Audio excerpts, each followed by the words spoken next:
Soal-soal ujian itu apa aja? Satu, ketakutan atau kekhawatiran. Yang kedua, kelaparan. Yang ketiga, jamaah Jumat rahimahumullah. Kalau kita perhatikan akhir-akhir ini bangsa Indonesia mengalami beberapa ujian berupa bencana alam di beberapa tempat. Bagaimana kita sebagai orang yang beriman seharusnya mensikapi hal tersebut? Mari kita simak surat Al-Baqarah ayat 155. A'udzubillahi minasyaitonirrajim. Walanabluwannakum bisyai'im minal khawfi wal ju'i wa naqsim minal amwali wal anfusi was samarat wa basyiris sabirin. Dan kami pasti akan menguji kamu sekalian dengan sedikit ketakutan, kelaparan, kekurangan harta, jiwa dan buah-buahan. Dan sampaikanlah kabar gembira bagi orang-orang yang bersabar. Semua orang pasti diuji oleh Allah. Jadi saat mendapat ujian, jangan merasa bahwa hanya diri kita sendiri yang mengalaminya.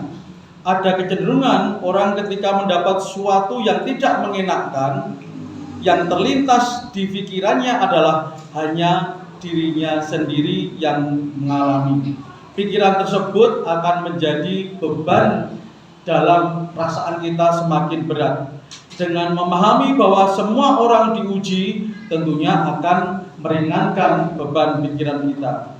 Kemudian Allah juga sudah membocorkan soal-soal ujian hidup manusia. Ketika seseorang telah siap, pasti dia akan bisa melewati ujian dengan baik. Menurut hukum law of readiness atau hukum kesiapan. Soal-soal ujian itu apa aja? Satu, ketakutan atau kekhawatiran. Yang kedua, kelaparan. Yang ketiga, kekurangan harta. Yang keempat, kekurangan dalam diri, baik badan atau jiwa. Yang kelima, kekurangan buah-buahan atau hasil bumi. Dalam satu waktu, seseorang bisa mengalami 1 dari 5, 2 dari 5, 3 dari 5, 4 dari 5, atau kelima-limanya. Atau juga seseorang mengalami 5 hal tersebut dalam waktu yang berlainan. Allah menutup ayat 155 Al-Baqarah dengan kabar gembira bagi orang yang bisa menghadapi ujian dengan kesabaran.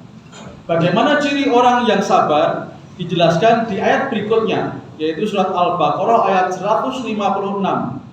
Alladzina idza asabathum musibah qalu inna lillahi wa inna ilaihi raji'un.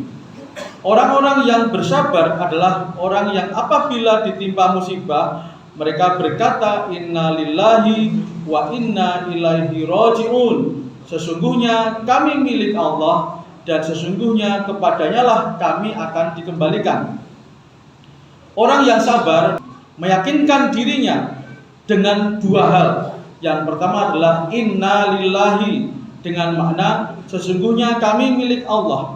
Dalam makna yang lebih dalam adalah semua yang kami butuhkan adalah milik Allah. Jadi ketika mendapatkan musibah dalam kekurangan itu, orang yang bersabar tidak meminta yang lain kecuali kepada Allah.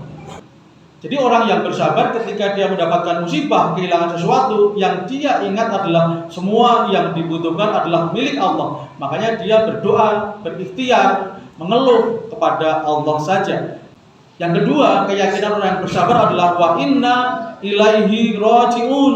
Sesungguhnya semua yang ada dalam kehidupan kita harus juga dikembalikan kepada Allah.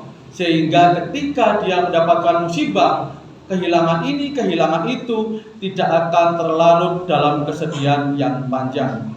Dengan kedua keyakinan tersebut, hatinya akan menjadi lebih tenang.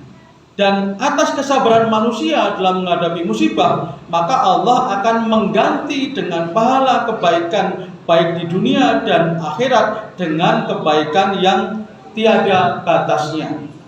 Dalam surat Az-Zumar ayat 10 Allah berfirman, innama yuwaffas sabiruna ajrahum bighairi hisab.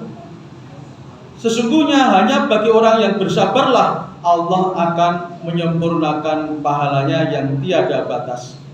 Semoga Allah memberikan kesabaran kepada kita sehingga kita bisa menghadapi ujian dengan baik, dan Allah akan mengganti musibah ini dengan kebahagiaan yang jauh lebih lama dan jauh lebih baik.